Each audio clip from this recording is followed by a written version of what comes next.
وہ بیان بھی دے چکے ہیں کہ دیکھیں 2019 میں میرا لائسنس ختم ہو چکا ہے، 2024 میں کیسے آ گیا. اور پھر جو مقامی ایس ایچ او ہیں وہ بھی یہ کہہ رہے ہیں، اور جو کمپلینٹ ہے وہ سول جج کے پاس ہے، اس کو مد نظر نہیں رکھا گیا. ساتھ جب ایک بندہ کہہ رہا ہے کہ میں مسلسل پاکستان تحریک انصاف اور سنی اتحاد کونسل کا ممبر ہوں، میں مسلم لیگ نون میں کبھی شامل نہیں ہوا، اور شروع سے لے کر اب تک میں اپوزیشن کی بینچز کے اندر بیٹھتا ہوا آیا ہوا ہوں، تو پھر کیسے مجھے رکن قومی اسمبلی مسلم لیگ نون کا بنا دیا گیا؟ تو اس چیز کو کسی ٹرائل کرائے بغیر الیکشن کمیشن نے اس کو جو ہے وہ اپروو کر دیا. تو سپریم کورٹ آف پاکستان نے اپنے فیصلے میں لکھا کہ جو پٹیشنر تھے عادل بزئی، ان کے وکیل نے قومی اسمبلی کا ریکارڈ دیا. اس ریکارڈ کے مطابق پہلی تو انہوں نے جھٹلا دیا کہ جو میں نے پہلا جو میرے نام سے منسوب جو بیان حلفی دیا گیا ہے شہباز شریف کی جانب سے، وہ جھوٹا ہے، وہ غلط ہے، میں اس کو تسلیم نہیں کرتا. البتہ جو 20 فروری کو میں نے پاکستان تحریک انصاف یا پھر سنی اتحاد کونسل میں جوائننگ اختیار کی، وہ بالکل درست ہے.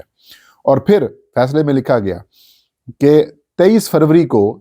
جب یہ سارا کچھ ہو گیا تو عادل بزئی نے اپنا ٹویٹر اکاؤنٹ سے جو آفیشیل ٹویٹ ہے وہ بھی سپریم کورٹ آف پاکستان کے سامنے جمع کروائی، اور یہ کہا کہ میں نے سنی اتحاد کونسل میں جوائننگ اختیار کی ہے، مسلم لیگ نون میں یا کسی اور جماعت میں جوائننگ اختیار نہیں کی، لہذا یہ جو کام کیا جا رہا ہے یہ درست نہیں ہے. پھر انہوں نے قومی اسمبلی کی ویب سائٹ کا بھی حوالہ دیا جس میں ان کو انڈیپینڈنٹ کینڈیڈیٹ ڈکلیئر کیا گیا. پھر انہوں نے جو قومی اسمبلی کے رسالہ وغیرہ یا پھر جو پرفارمنس رپورٹ وغیرہ کی ہوتی ہے آفیشیل جاری ہوتی ہے، وہ بھی سپریم کورٹ اپنے فیصلے میں لکھا کہ عادل بزئی نے وہ بھی جمع کروائی، اور اس میں بھی انہوں نے اپنے سینے کے اوپر پاکستان تحریک انصاف کے بانی چیئرمین عمران خان کی تصویر لگائی ہوئی ہے، پاکستان تحریک انصاف کا بیج لگایا ہوا ہے، اور پھر اپوزیشن کی بینچز میں ہی وہ بیٹھے ہیں، سنی اتحاد کونسل کے ساتھ ممبران کے ساتھ بیٹھے ہیں. انہوں نے نہ تو منی بل میں ووٹ دیا، نہ 26ویں ترمیم میں ووٹ دیا، اور نہ ہی مسلم لیگ نون کی کسی پارلیمانی پارٹی کو اٹینڈ کیا، اور اس کا کوئی ریکارڈ بھی نہیں دیا گیا. پھر سپریم کورٹ نے لکھا کہ ہونا تو یہ چاہیے تھا کہ اس کا سمری ٹرائل کیا جاتا یا پھر معاملات دیکھے جاتے، اس کے بعد ہی سارا کیا جاتا، لیکن الیکشن کمیشن نے اس چیز کو نظر انداز کرتے ہوئے اس کے جوائننگ کرا دی. اگر تو سنی اتحاد کونسل والا فیصلہ جو تھا جس میں پی ٹی آئی کو مخصوص نشستیں ملتی ہیں، اگر تو وہ فیصلہ اس کے اوپر عمل درآمد ہو جاتا تو آج جو عادل خان بزئی ہیں یہ پاکستان تحریک انصاف کے ممبر ہوتے. پھر سپریم کورٹ نے اپنے فیصلے کے اندر لکھا کہ جو مسلم لیگ نون کی جانب سے یا پھر نواز شریف کی جانب سے درخواست دائر کی گئی اور جو ریکارڈ پیش کیا گیا ہے، اس کے اندر بھی یہ بات ثابت ہوتی ہے کہ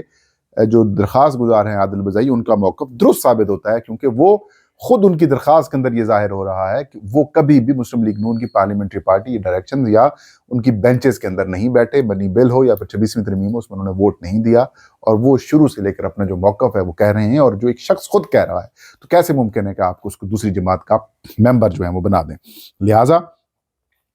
الیکشن کمیشن آف پاکستان کو یہ حکم دیا جاتا ہے کہ وہ عادل بزئی کی رکنیت بحال کریں، ان کو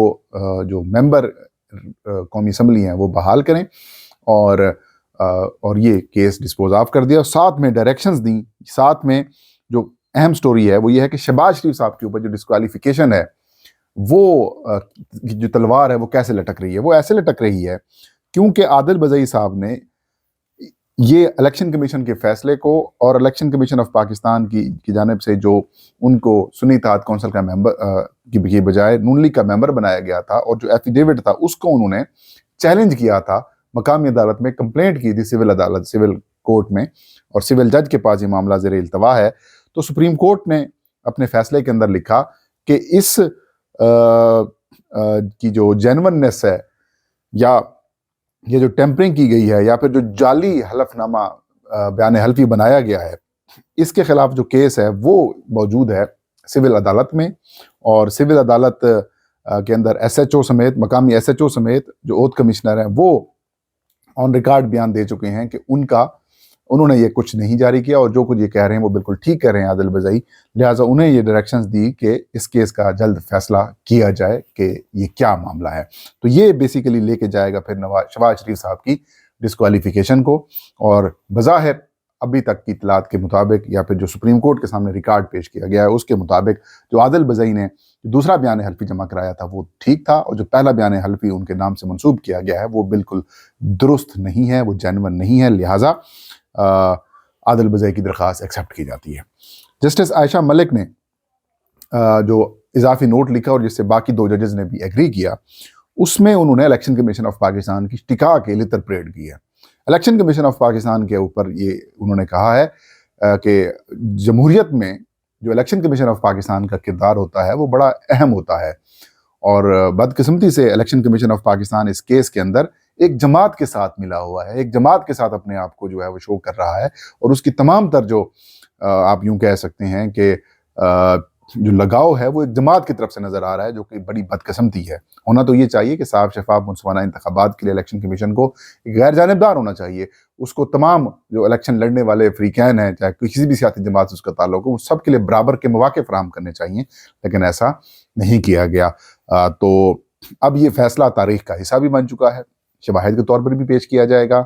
اور 6 دن پہلے کہ چیف الیکشن کمشنر ممبر سندھ اور ممبر بلوچستان کی ریٹائرمنٹ سے پہلے یہ ایک ایسا خوفناک فیصلہ آنا، یہ ایک چارج شیٹ سے کم نہیں ہے۔ جنرل الیکشنز کے حوالے سے بھی ڈسکشن کی گئی، مخصوص نشستوں کے حوالے سے بھی معاملات لیے گئے، اور